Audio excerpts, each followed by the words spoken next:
Camera എന്തോ കാണിക്കുന്നു. അപ്പൊ നമ്മൾ ഇന്ന് എടുക്കാൻ പോകുന്ന ചാപ്റ്റർ എന്ന് പറയുന്നത് major religious communities in India. ഇന്ത്യയിലെ പ്രധാന മതസമൂഹങ്ങളെ കുറിച്ചിട്ടാണ് നമ്മൾ ഇന്ന് നോക്കാൻ പോകുന്നത്. അപ്പൊ നമുക്കറിയാം ഇന്ത്യയിലെ പ്രധാനപ്പെട്ട മതങ്ങൾ ഏതൊക്കെയാണെന്നൊക്കെ നമുക്കറിയാം അല്ലെ. പക്ഷെ അവരുടെ കുറച്ച് ഹിസ്റ്ററി കൂടി അവരെങ്ങനെയാണ് ഒറിജിനേറ്റ് ചെയ്തത് എന്നുള്ള കാര്യങ്ങളൊന്നും നമുക്ക് ചിലപ്പോൾ അറിയണമെന്നില്ല അല്ലെ. അവരുടെ ചില ആചാരങ്ങളും കാര്യങ്ങളും നമുക്ക് കണ്ടിട്ട് നേരിട്ട് അറിയുന്ന കാര്യങ്ങളുണ്ടാവും. പക്ഷെ അവരുടെ കുറച്ച് ഹിസ്റ്ററി കൂടി നമ്മൾ എന്ത് ചെയ്യണം, നമ്മുടെ ഈ ഒരു പാഠഭാഗത്ത് ഉൾപ്പെടുത്തേണ്ടതായിട്ടുണ്ട്. അപ്പൊ ഈ ചാപ്റ്റർ ഒന്ന് ശ്രദ്ധിച്ച് പഠിക്കാം. ചിലപ്പോൾ ഒരു 4 മാർക്കിന് ചിലപ്പോൾ SC ക്വസ്റ്റ്യന് പ്രതീക്ഷിക്കാൻ ചാൻസ് കുറവാണെന്ന് എനിക്ക് തോന്നുന്നു. 4 മാർക്ക് 2 മാർക്കിനൊക്കെ ചിലപ്പോൾ അവരുടെ പ്രിൻസിപ്പൾസ് ഫങ്ഷൻസ് ഒക്കെ ചോദിക്കാനായിരിക്കും ചാൻസ് ഉള്ളത്. നമുക്ക് നോക്കാം ഓരോ റിലീജിയസിനെ പറ്റിയിട്ട് നമുക്ക് നോക്കാം. മേജർ റിലീജിയസ് ഗ്രൂപ്പ് ആദ്യത്തെയാണ്. പ്രധാനപ്പെട്ട മതഗ്രൂപ്പുകൾ ഏതൊക്കെയാണ്? ഹിന്ദുയിസം, അതായത് ഹിന്ദുമതം. 83% of Indian population constitutes Hindus. അപ്പൊ നമ്മുടെ ഇന്ത്യൻ ജനസംഖ്യയിൽ 83% ഹിന്ദുക്കളാണെന്നാണ് പറയുന്നത്. They are also founded in the countries of Asia, Africa, UK, Caribbean island and Fiji. Asia, Africa, UK, Caribbean ദ്വീപുകൾ, പിന്നെ ഫിജി എന്നീ രാജ്യങ്ങളിലും എന്ത് ചെയ്യുന്നുണ്ട്? ഹിന്ദു മതക്കാരെ നമുക്ക് കാണാനായിട്ട് സാധിക്കും. This is one of the oldest religion in the world and was popular among the people of Indus Valley civilization around 3000 BC.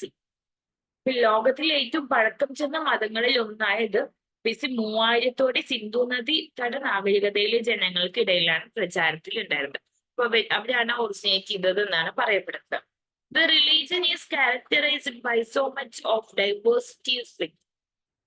മതത്തിന്റെ പ്രത്യേകതകൾ എന്താണ്? അതിന്റെ ഉള്ളിലുള്ള വൈവിധ്യങ്ങളാണ്. അപ്പൊ ആ മതത്തിൽ തന്നെ ഒരുപാട് സബ് കാസ്റ്റസും കാര്യങ്ങളും ഉണ്ട്. അവർക്ക് എന്താണ്? അവരുടെയൊക്കെ കൾച്ചറും കാര്യങ്ങളും ആചാരങ്ങളും എന്ന് പറയുന്നത് വ്യത്യസ്തമാണ്.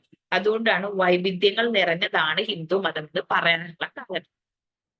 There is no single holy book which contains all its doctrines, no historical founder and no common belief or practices which are applicable for every Hindus. അപ്പൊ എല്ലാ സിദ്ധാന്തങ്ങളും ഉൾക്കൊള്ളുന്ന ഒരൊറ്റ വിശുദ്ധ ഗ്രന്ഥമോ അല്ലെങ്കിൽ ചരിത്ര സ്ഥാപകനോ ഒന്നും ആക്കില്ല, ഹിന്ദുക്കൾക്ക് ഇല്ല എന്നാണ് പറയുന്നത്. അവർക്ക് പൊതുവായിട്ടുള്ള വിശ്വാസങ്ങളോ ആചാരങ്ങളോ ഇല്ല. അവർക്ക് സെപ്പറേറ്റ് ആണ്. നമുക്കറിയാം അവരുടെ ദൈവങ്ങൾ എന്ന് പറഞ്ഞാലും ബഹുദൈവ ആരാധനയിൽ വിശ്വസിക്കുന്നവരാണ് ഹിന്ദു മതവിശ്വാസികൾ എന്നറിയാം. അപ്പൊ എല്ലാവർക്കും എന്തുണ്ടാവില്ല, ഒരു ദൈവം മാത്രമല്ല, ഒരുപാട് ദൈവങ്ങളിൽ അവർ വിശ്വസിക്കുന്നുണ്ട്. അതാണ് ആ ഒരു ഡൈവേഴ്സിറ്റി, വൈവിധ്യങ്ങൾ കാണാനായിട്ട് സാധിക്കും.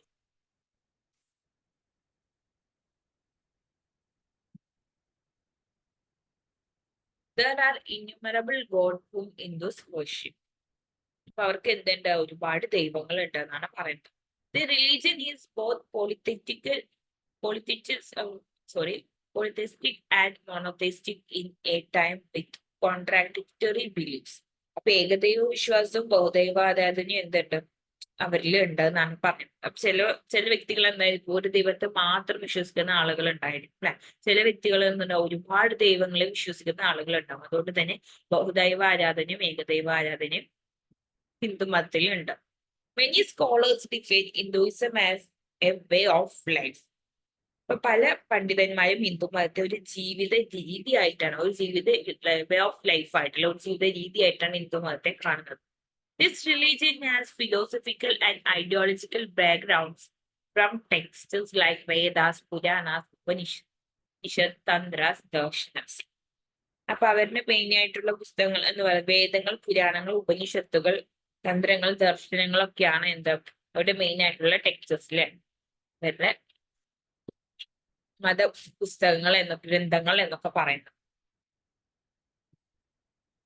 Hinduism is characterized by the existence of innumerable jatis within it, each practicing different religious rituals.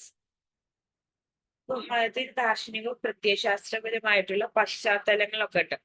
അതിൽ ഒരുപാട് ജാതികളുണ്ട്. ഹിന്ദു മതത്തിൽ ഒരുപാട് ജാതികൾ ഉണ്ടെന്നാണ് പറയുന്നത്. The 3 basic concept of Hinduism. പ്രധാനപ്പെട്ടിട്ടുള്ള ഹിന്ദു മതത്തിന്റെ 3 അടിസ്ഥാന ആശയങ്ങൾ. അപ്പൊ ഇത് നോട്ട് ചെയ്യാം. ചിലപ്പോൾ എക്സാമിന് ചോദിക്കാൻ ചാൻസ് ഉണ്ട് ഹിന്ദു മതത്തിന്റെ പ്രധാനപ്പെട്ട 3 ആശയങ്ങൾ ഏതൊക്കെയാണ്. ഇപ്പൊ ധർമ്മ, കർമ്മ, മോക്ഷം. ധർമ്മം, കർമ്മം, മോക്ഷം, ഈ 3 കാര്യങ്ങളാണ് പ്രധാനപ്പെട്ട ഹിന്ദു മതത്തിന്റെ ആശയങ്ങൾ എന്ന് പറയുന്നത്. Dharma. The word dharma means duty and each individual is advised to live according to the duties laid upon him. ഇപ്പൊ ധർമ്മം എന്ന വാക്കിന്റെ അർത്ഥം കടമ എന്നാണ്. ഓരോ വ്യക്തിയും അവനവന്റെ ചുമതലകൾക്കനുസരിച്ച് ജീവിക്കാൻ ഉപദേശിക്കുന്നുണ്ട്. അപ്പൊ എന്താണ് ധർമ്മം എന്ന് പറയുന്നതിന്റെ അർത്ഥം എന്ന് പറയുന്നത് നമുക്ക് ഓരോ ഡ്യൂട്ടീസ് ഉണ്ട് അല്ലെ. എന്താണ് നമ്മൾ എല്ലാ വ്യക്തികൾക്കും എന്തുണ്ട് ഓരോ കടമകൾ ഉണ്ട് അല്ലെ. കുട്ടികളാണെങ്കിൽ എന്ത് ചെയ്യണം, പഠിക്കണം അല്ലെ. വലിയ ആളുകളാണെങ്കിൽ എന്ത് ചെയ്യണം, ജോലിക്ക് പോകണം, ആ കുടുംബത്തെ നോക്കണം. അങ്ങനെ എല്ലാവർക്കും എന്തുണ്ട് ഓരോ കടമകളുണ്ട്. അപ്പൊ ആ ഒരു ചുമതലകള് എന്ത് ചെയ്യണം, ആ ചുമതലകൾക്ക് അനുസരിച്ച് വേണം നമ്മൾ ജീവിക്കാൻ. അതാണ് ധർമ്മ എന്നുള്ള പേരുകൊണ്ട് അർത്ഥമാക്കുന്നത്. അടുത്താണ് കർമ്മ. കർമ്മം, the net balance of one's good and bad deeds in the previous birth is known as karma. This determines whether one's birth cycle is completed or not. അപ്പൊ കർമ്മ എന്ന് പറയുന്നത് കഴിഞ്ഞ ജന്മത്തിൽ ഒരാൾ ചെയ്ത നല്ലതോ ചീത്തയോ ആയ കാര്യങ്ങൾ. അപ്പൊ അതിന്റെ ആകെ ആ ഒരു ടോട്ടൽ ബാലൻസ് ആണ് എന്ത് കർമ്മം എന്ന് പറയുന്നത്. നമ്മൾ പറയാറുണ്ടല്ലേ, കർമ്മ എന്ന് പറയുന്ന ഒരു സാധനമാണ്. നമ്മൾ ആളുകളോടൊക്കെ ചിലപ്പോൾ എന്തെങ്കിലുമൊക്കെ തെറ്റോ എന്തെങ്കിലുമൊക്കെ പ്രശ്നങ്ങൾ ഉണ്ടെങ്കിൽ കർമ്മ എന്നൊന്നുണ്ട് എന്ന് പറയാറുണ്ട് അല്ലേ. നമ്മൾ സാധാരണ ഉപയോഗിക്കുന്ന ഒരു വേർഡാണല്ലേ, തിരിച്ചു കിട്ടും എന്നുള്ളത് അല്ലേ. നമ്മൾ പണ്ട് എന്തെങ്കിലും ചെയ്തിട്ടുണ്ടെങ്കിൽ അതിനെ തിരിച്ചടിയില്ല, അതിന്റെ തിരിച്ചടി നമുക്ക് കിട്ടിയിരിക്കും. ഇപ്പൊ നമ്മൾ നന്മ ചെയ്തിരിക്കുകയാണെങ്കിലും എന്ത് ചെയ്യും, നമുക്ക് അതിന്റെ നമുക്ക് നന്മ തിരിച്ചു കിട്ടിയിരിക്കും എന്നാണ് ആ ഒരു കർമ്മ എന്നുള്ള ഒരു വേർഡ് കൊണ്ട് പൊതുവായിട്ട് ഉദ്ദേശിക്കുന്നത്. അടുത്താണ് moksha. Moksha means salvation which is the aim of every Hindu. മോക്ഷം എന്ന് പറയുന്നത് പാപമോചനമാണ്. ഹിന്ദുക്കളുടെ മെയിൻ ആയിട്ടുള്ള എയിം അല്ലെങ്കിൽ ലക്ഷ്യം എന്ന് പറയുന്നത് തന്നെ പാപമോചനം. മോക്ഷപ്രാപ്തിക്കായിട്ടാണ് എന്ത് ചെയ്യുന്നത്, അവരെല്ലാവരും പ്രവർത്തിക്കുന്നത് അല്ലെ. മോക്ഷപ്രാപ്തിക്ക് വേണ്ടിയിട്ട് എന്ത് ചെയ്യുന്നുണ്ട്, അവരവരുടെ ജീവിതം അല്ലെ മുന്നോട്ട് കൊണ്ടുപോകുന്നുണ്ട്. ഇത് ക്യാമറക്ക് സംതിങ് ഇഷ്യൂ കാണുന്നില്ല, എന്റെ ഫേസ് ഉണ്ടോ. Hinduism through all these years had undergone many reforms such as abolition of evil practices like sati, female infanticide and human sacrifices, etc. Some of the greater reformers of Hinduism are Rajaram Mohan Roy and Swami Dayananda Saraswati. പ്രധാനപ്പെട്ട reformers ആണ്. എന്തിനൊക്കെ വേണ്ടിയിട്ടായിരുന്നു ഹിന്ദു മതത്തിൽ കുറച്ച് ദുരാചാരങ്ങൾ അതൊക്കെ എടുത്തു കളയാൻ abolish ചെയ്യാൻ വേണ്ടിയിട്ട് നമ്മുടെ ദയാനന്ദ സരസ്വതി, രാജാറാം മോഹൻ റോയ് പോലുള്ള വ്യക്തികൾ. സതി അല്ലെ, സതി എന്നുള്ള ഒരു ദുരാചാരം നമുക്കറിയാലേ, ഭർത്താവിന്റെ ചിതയില് ഭാര്യയെ അല്ലെ ചാടണം എന്നുള്ളതായിരുന്നു ആ ഒരു സതി എന്നുള്ള ഒരു ദുരാചാരം. അതിനൊക്കെ എതിരെ പ്രവർത്തിച്ചത് നമ്മുടെ രാജാറാം മോഹൻ റോയ് ആയിരുന്നു. പിന്നെ പെൺ ഭ്രൂണഹത്യ അല്ലെ, നരബലി തുടങ്ങിയ കാര്യങ്ങൾക്കൊക്കെ ദയാനന്ദ സരസ്വതി, രാജാറാം മോഹൻ റോയ് തുടങ്ങിയ മതപരിഷ്കർത്താക്കളാണ് അതിനു വേണ്ടിയിട്ട് പ്രവർത്തിച്ചിട്ടുണ്ടായിരുന്നത്.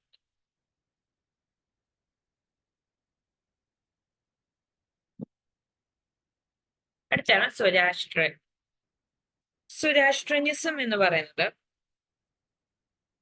The religion originated around 1000 BC and flourished under the first Iranian emperor.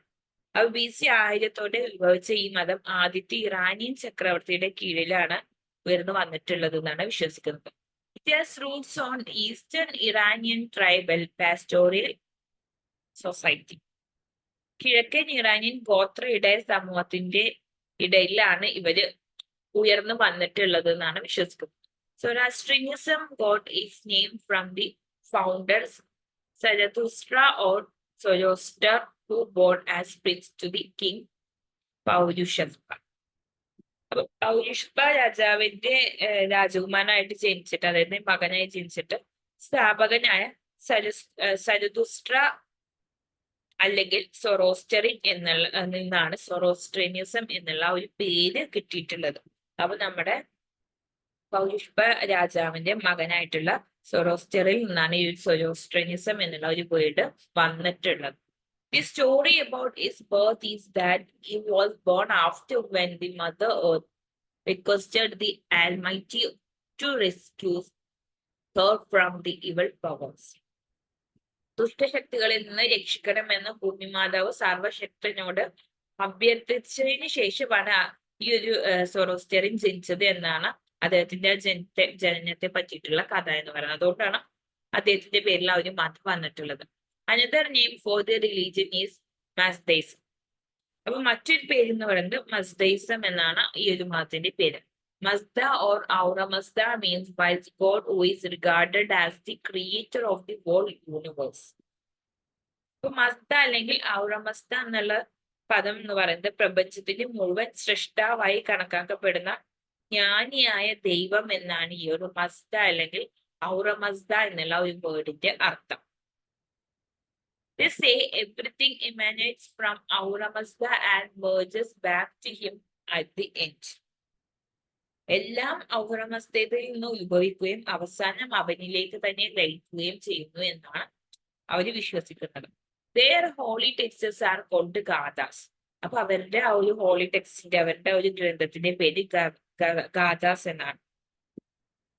Fire is N outward simple of them. അപ്പൊ തീയാണ് അവരുടെ മെയിൻ ആയിട്ടുള്ള ഒരു ചിഹ്നം എന്ന് പറയുന്നത്. They consider fire as the purest creation of God and hence they don't burn the dead bodies.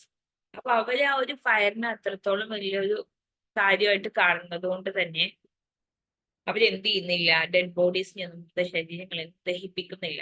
They build large dakamas or concrete platforms with open tops known as Tower of Silence and let the dead bodies in it so that birds could eat away.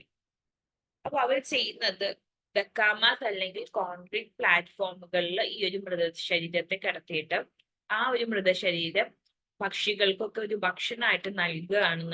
അത്തരത്തിലുള്ള ഒരു രീതിയാണ് അവരുടെ ഒരു മൃതശരീരത്തെ ദഹിപ്പിക്കുന്നതുകൊണ്ട് അവർ ഉദ്ദേശിക്കുന്നത്. ദഹിപ്പിക്കുന്നില്ല, അതിന് പകരം എന്ത് ചെയ്യണം, അത് പക്ഷികൾക്ക് അല്ലെ, പക്ഷികൾക്കൊക്കെ ഒരു ഭക്ഷണമായിട്ട് അവരുടെ ഡെഡ് ബോഡീസിനെ അവർ നൽകുകയാണ്. The followers of this religion are called Parsi and they reached India in the 18th century AD and are the main agents of modernization in India. അപ്പൊ AD 8ാം നൂറ്റാണ്ടില് എന്ത് ചെയ്യുന്നുണ്ട്, ഒരു പാഴ്സി മതം, പാഴ്സി മതത്തിന്റെ അനുയായികളാണ് ഈ ഒരു പാഴ്സികൾ. ഈ ഒരു പാഴ്സികൾ സൊറോസ്ട്രിയനിസം എന്നുള്ള ഒരു മതത്തിന്റെ അനുയായികളാണ്. ഇവരാണ് ആധുനികവൽക്കരണത്തിന്റെ ഏജന്റുമാരായിട്ട് പ്രവർത്തിക്കുന്നത് എന്ന് പറയുന്നത് പാഴ്സികളാണ്. അപ്പൊ അവരുടെ മതമാണ് സൊറോസ്ട്രിയനിസം എന്നുള്ള കാര്യം ഓർത്തുവെക്കുക. അടുത്താണ് ബുദ്ധിസം, ബുദ്ധമതം. Buddhism acquired a dominant position in India during the time of Emperor Ashoka, who propagated the religion throughout the nation and even to the outer parts of the country. Ashoka ചക്രവർത്തിയുടെ കാലത്താണ് ബുദ്ധമതം ഇന്ത്യയില് പ്രബല സ്ഥാനം നേടിയത്. അദ്ദേഹം രാജ്യത്തുടനീളം രാജ്യത്തിന്റെ പുറംഭാഗങ്ങളിലും എന്ത് ചെയ്തിട്ടുണ്ട്, ബുദ്ധമതം പ്രചരിപ്പിച്ചിട്ടുണ്ട്. By 12th century AD, Buddhism was likely to get eliminated from India, but still there are some sections of society who practices the religion. 12th century AD ഒക്കെ ആയ സമയത്ത് ബുദ്ധിസത്തിന് വേണ്ട പ്രാധാന്യമൊക്കെ കുറഞ്ഞിട്ടുണ്ടായിരുന്നു. എങ്കിലും ചില പ്രദേശങ്ങളിലൊക്കെ എന്ത് ചെയ്തിട്ടുണ്ട്, ബുദ്ധമതം ആചരിക്കുന്നുണ്ടായിരുന്നു. Monasteries were the stronghold Buddhism.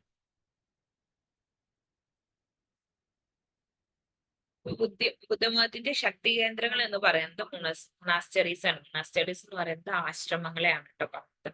ആശ്രമങ്ങളിലാണ് ഈ ഒരു ബുദ്ധമത പ്രചാരണങ്ങളും കാര്യങ്ങളും നടക്കുന്നത്. ബുദ്ധമത സന്യാസിമാരൊക്കെ വസിക്കുന്നത്. They were destroyed during the Muslim invasion. അപ്പൊ ഈ ഒരു ആശ്രമങ്ങളും കാര്യങ്ങളൊക്കെ തകർത്തത് മുസ്ലിം ആക്രമണത്തോടെ ആണെന്നാണ് പറയുന്നത്. This was one of the reasons started for the decline of Buddhism. ബുദ്ധമതത്തിന്റെ അധപതനത്തിന്റെ പ്രധാനപ്പെട്ട കാരണങ്ങളിൽ ഒന്ന് എന്ന് പറയുന്നത് മുസ്ലിം ആക്രമണമായിരുന്നു.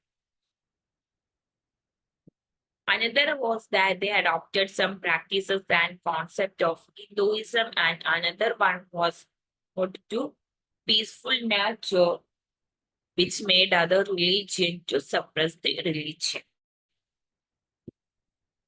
മറ്റൊരു കാരണം എന്ന് പറയുന്നത് ഹിന്ദുമതത്തിന്റെ ചില ആചാരങ്ങളും ആശയങ്ങളൊക്കെ അവർ സ്വീകരിച്ചിട്ടുണ്ടായിരുന്നു.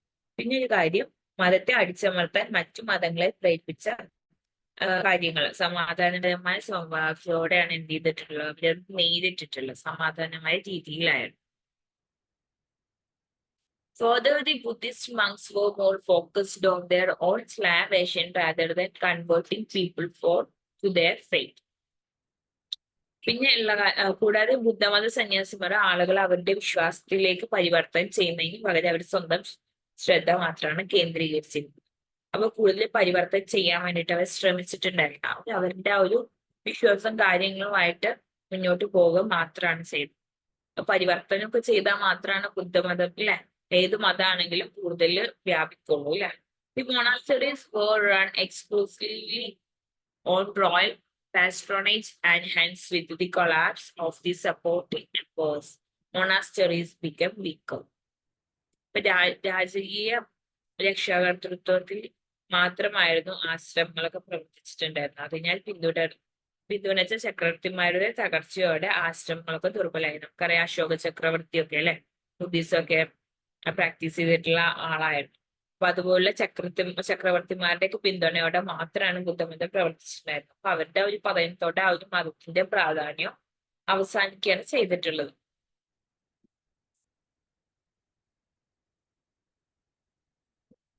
Today, the Himalayan Buddhism of direct Indian ancestry is seen only in Nepal, that too fused the Hindus.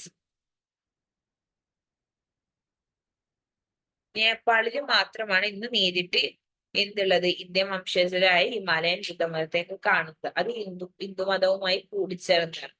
അപ്പൊ ഹിന്ദുമതത്തിൽ വിശ്വസിക്കുന്നവർ തന്നെ എന്ത് ചെയ്യുന്നുണ്ട്, ബുദ്ധമതത്തിലും വിശ്വസിക്കുന്നുണ്ട്. അത്തരത്തിലുള്ള ആളുകളെ നമുക്ക് നേപ്പാൾ സൈഡിലൊക്കെ കാണാൻ പറ്റുന്നത്.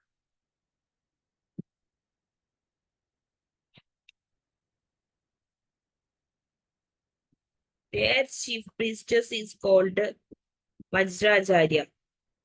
അപ്പൊ അവരുടെ ആ ഒരു പുരോഹിതന്റെ നെയിം എന്ന് പറയുന്നത് വജ്രാചാര്യൻ എന്നാണ് അറിയപ്പെട്ടിട്ടുണ്ടായിരുന്നത്. Buddhism of Tibetan origin serves with Ladakh, Sikkim, Bhutan and Nepal. Tibetan വംശജരായ ബുദ്ധമതം ലഡാക്ക്, സിക്കിം, ഭൂട്ടാൻ, നേപ്പാൾ എന്നിവിടങ്ങളിൽ ഇന്നും നിലനിൽക്കുന്നു. അപ്പൊ ആ ഒരു ഭാഗങ്ങളിലാണ് ബുദ്ധമതക്കാരെ നമുക്ക് കൂടുതലായിട്ടും കാണാൻ സാധിക്കുക. സിൻഹാല monks Anagarika Dharmapada founded Mahabodhi Society in 1891 for the revival of Buddhism. Sinhala സന്യാസിയായ അനഗാരിക ധർമ്മപദ ബുദ്ധമതത്തിന്റെ പുനരുജ്ജീവനത്തിനായിട്ട് 1891 മഹാബോധി സൊസൈറ്റി സ്ഥാപിച്ചിട്ടുണ്ട്. അനഗാരിക ധർമ്മപദയാണ്. അപ്പൊ ചിലപ്പോ വൺ വേർഡും ചോദിക്കും. അപ്പൊ അത് നോട്ട് ചെയ്യും. Conversion on Buddhism on a large scale took place after Dr. B.R. Ambedkar embraced Buddhism on 14 October 1956 at Nagpur, Maharashtra. And these Buddhists are known as Neo-Buddhists. 1956 October 14 മഹാരാഷ്ട്രയിലെ നാഗ്പൂരിൽ വെച്ച് നമ്മൾ ഡോക്ടർ B.R. അംബേദ്കർ ബുദ്ധമതം സ്വീകരിച്ചതിന് ശേഷമാണ് ബുദ്ധമതത്തിലേക്കുള്ള പരിവർത്തനം വലിയ തോതിൽ പിന്നീട് എന്ത് ചെയ്യുന്നത് നടന്നിട്ടുള്ളത്. അപ്പൊ അംബേദ്കർ ബുദ്ധമതം സ്വീകരിച്ച ശേഷം അതിൽ ഉൾക്കൊണ്ടിട്ട് എന്ത് ചെയ്യുന്നുണ്ട്, ആളുകളൊക്കെ ബുദ്ധമതത്തിലേക്ക് പരിവർത്തനം ചെയ്തിട്ടുണ്ടായിരുന്നു. ഈ ബുദ്ധമതക്കാർ നിയോ ബുദ്ധമതക്കാർ എന്നാണ് അറിയപ്പെടുന്നത്. അംബേദ്കറിന് ശേഷം ബുദ്ധമതത്തിലേക്ക് പ്രവേശിച്ചിട്ടുള്ള അംബേദ്കർ ഉൾപ്പെടെയുള്ളവർ ആ ഒരു ബുദ്ധമത വിഭാഗക്കാരെ നമ്മൾ നിയോ ബുദ്ധിസ്റ്റ് എന്നാണ് വിളിക്കുന്നത്. ഇതാണ് ബുദ്ധമതത്തിന്റെ പ്രത്യേകതകൾ. അടുത്തതാണ് ജൈനമതം. ജൈനിസം, അതായത് ജൈനമതം. ബുദ്ധമതവും ജൈനമതം ഏകദേശം ഒരേ ഒരു ടൈമിലൊക്കെ ഉണ്ടായിരുന്നതായിരുന്നു. Jains are mostly found in Rajasthan, Madhya Pradesh, Gujarat and Karnataka. Rajasthan, Madhya Pradesh, Gujarat, Karnataka okay എന്നിവിടങ്ങളിലാണ് എന്തുള്ളത് ജൈനമതം കൂടുതലായിട്ട് കാണാൻ സാധിക്കുന്നത്. The founder of this religion is Vardhamana Mahavir. അപ്പൊ വർദ്ധമാന മഹാവീരനാണ് ഈ ഒരു ജൈന മതത്തിന്റെ ഫൗണ്ടർ എന്ന് പറയുന്നത്, സ്ഥാപകൻ എന്ന് പറയുന്നത്. Non harming and non violence are the two principles of Jainism which are adopted by Hinduism and Buddhism. അപ്പൊ ഹിന്ദുമതവും ബുദ്ധമതവും സ്വീകരിക്കുന്ന ജൈന മതത്തിന്റെ പ്രധാനപ്പെട്ട രണ്ട് തത്വങ്ങളാണ് നോൺ ഹാർമിങ്ങും നോൺ വയലൻസ്, അഹിംസയും അക്രമരഹിതവുമായിട്ടുള്ള രീതിയും. They have a large spiritual literature. പിന്നെയുള്ളത് അവർക്ക് വലിയൊരു ഗ്രന്ഥ സാഹിത്യം തന്നെയുണ്ട്. The basic idea of Jainism is that the action of a man is important for his attainment of salvation. ജൈനമതത്തിന്റെ അടിസ്ഥാന ആശയം ഒരു മനുഷ്യന്റെ കർമ്മം അവന്റെ മോക്ഷപ്രാപ്തിക്ക് പ്രധാനമാണ് എന്നതാണ്. കർമ്മം എന്ന് പറഞ്ഞാൽ മോക്ഷപ്രാപ്തിക്ക് പ്രധാനമായിട്ടുള്ള കാര്യമാണ്. ആ കർമ്മം നല്ല രീതിയിലാണെങ്കിൽ മോക്ഷപ്രാപ്തി ലഭിക്കുമെന്നാണ് ജൈന മതക്കാർ വിശ്വസിക്കുന്നത്. Jainism is based on three principles known as three jewels: right faith, right knowledge, and right conduct. ജൈനമതം 3 Jewellers എന്നറിയപ്പെടുന്ന 3 തത്വങ്ങളെ അടിസ്ഥാനമാക്കിയിട്ടുള്ളതാണ്. ശരിയായ വിശ്വാസം, ശരിയായ അറിവ്, ശരിയായ പെരുമാറ്റം. മൂന്നാണ് അവരുടെ പ്രധാനപ്പെട്ട പ്രിൻസിപ്പിൾസ് എന്ന് പറയുന്നത്. Jains are the members of fourfold organization composed of monks and nuns, laymen and laywomen.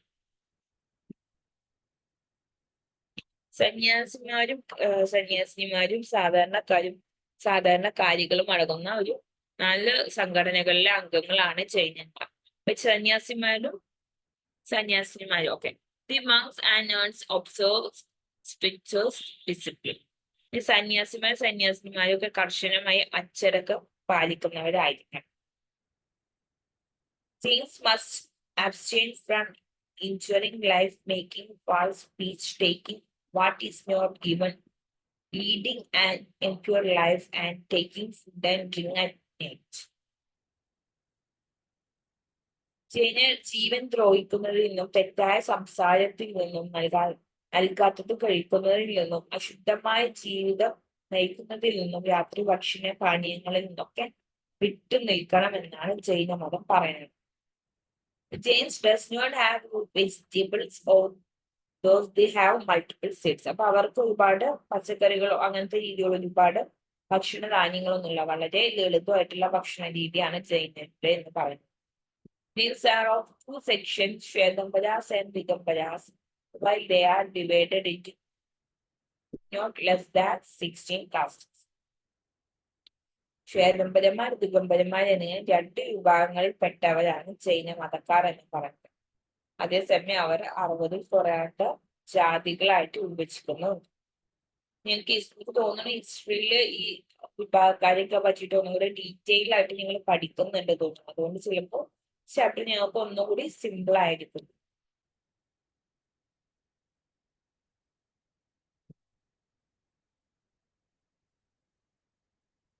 ജൈനമതം എന്ന് പറയുന്നത് വർദ്ധമാന മഹാവീരനാണ് ഫൗണ്ടർ എന്നുള്ളതും അവരുടെ 3 പ്രിൻസിപ്പിൾസ് എന്തായെന്നുള്ളതും നോട്ട് ചെയ്ത് വെക്കുക. ശ്വേതംബരന്മാർ, ദിഗംബരന്മാർ എന്നിങ്ങനെയാണ് 2ആയിട്ട് അവരുടെ സെക്ഷൻ എന്ന് പറയുന്നത്.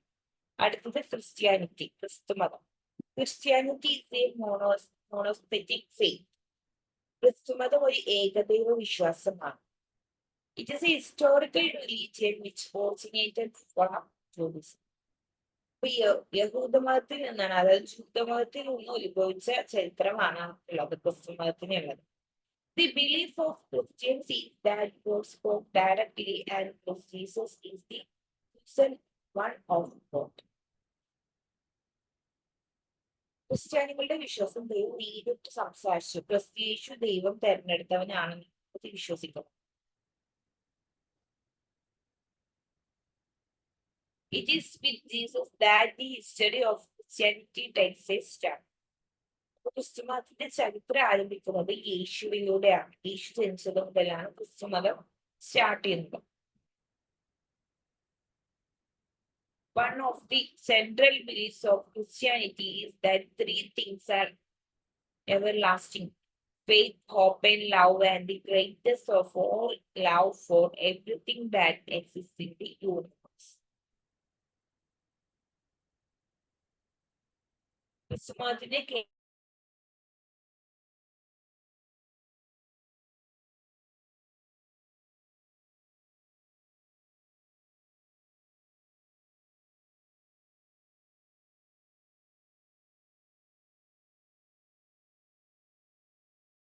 സ്നേഹിക്കണം എന്നുള്ള ഒരു കാര്യമാണ് ക്രിസ്തുമതം എത്തിക്കുന്നത്. Christianity is of greater antiquity in India than in any other country except Palestine. അപ്പൊ പലസ്തീൻ ഒഴികെയുള്ള മറ്റേതൊരു രാജ്യത്തേക്കാളും ഇന്ത്യയിൽ ക്രിസ്തുമതത്തിന് ക്രിസ്തുമതം എന്ന് പറയുന്നത് പുരാതനമാണ്. ഓക്കെ, പലസ്തീനിലാണ് ഏറ്റവും പുരാതനമായത്. അത് കഴിഞ്ഞിട്ടുണ്ടെങ്കിൽ ഇന്ത്യയിലാണ് പുരാതനമായിട്ടുള്ള ക്രിസ്തുമതം ഉള്ളത്. Christianity came to India with the Christian travelers settling in Kerala for trade reasons. കേരളത്തില് കച്ചവട കാരണങ്ങളാൽ കേരളത്തിൽ സ്ഥിരതാമസമാക്കിയ ക്രിസ്ത്യൻ സഞ്ചാരികളോടൊപ്പമാണ് ക്രിസ്തു മതം ഇന്ത്യയിൽ എത്തിയിട്ടുള്ളത്. അറിയാം ആ കാര്യങ്ങളൊക്കെ ദേ കൺവേർട്ടഡ് ദി പോർച്ചുഗീസുകാരും അവരൊക്കെ അല്ലെ ട്രേഡിന് വേണ്ടിയിട്ട് കേരളത്തിൽ എത്തിയപ്പോ അങ്ങനെയാണ് ക്രിസ്തു മതം ഇന്ത്യയിൽ അവതരിക്കുന്നത്. They converted the local people and established permanent group of Christians there.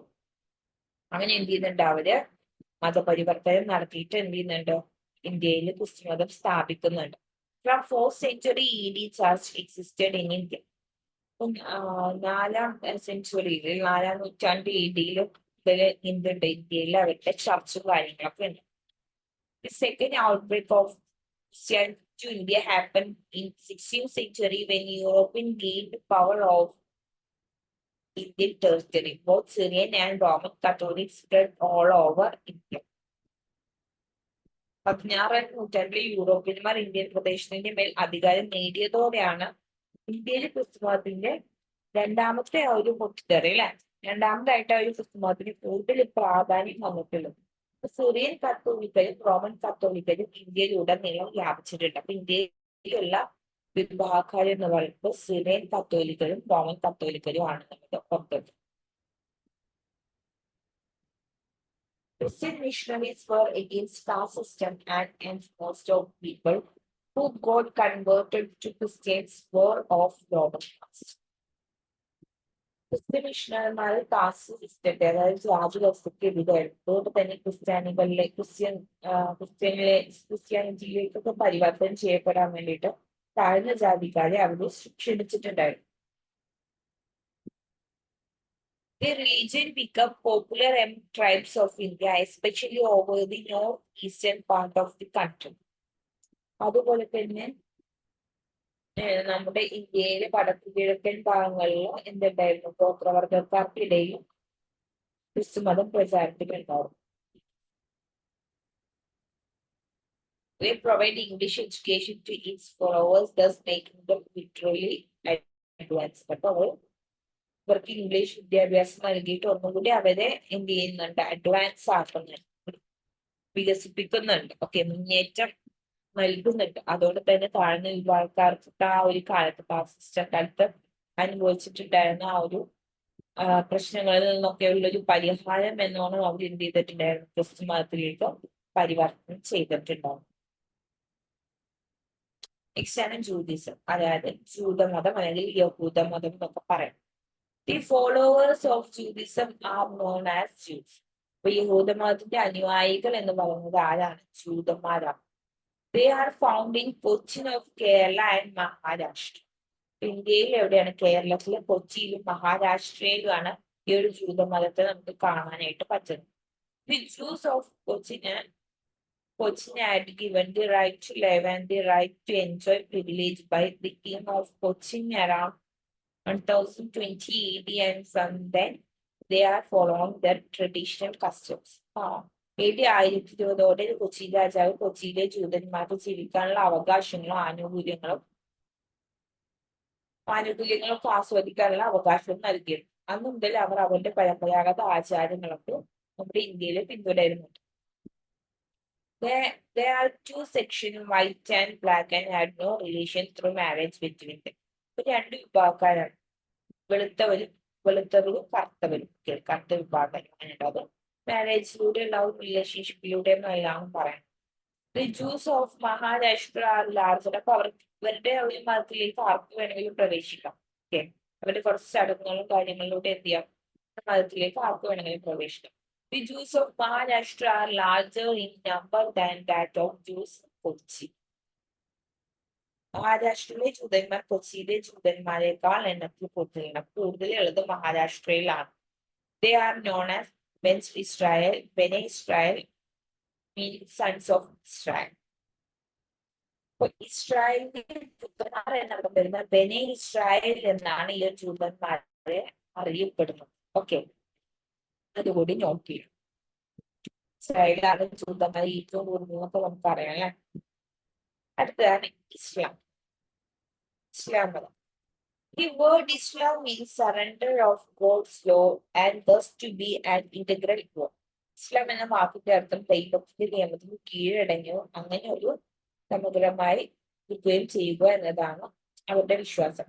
And of so surrender to God's law is called Muslim. ദൈവത്തിന്റെ നിയമത്തിന് കീഴടങ്ങുന്ന ഒരാളെ മുസ്ലിം എന്ന് വിളിക്കാം. As per them, the first prophet is Adam. ആദമാണ് അവരുടെ ആദ്യത്തെ മനുഷ്യനായിട്ട് കണക്കാക്കപ്പെട്ടു. Who was the first human being as well? അവരെ വിശ്വസിക്കുന്ന ആദ്യ മനുഷ്യൻ എന്ന് പറയുന്നത് ആദമാണ്. The last in the chain of prophet was Muhammad, who lived in 16th century AD.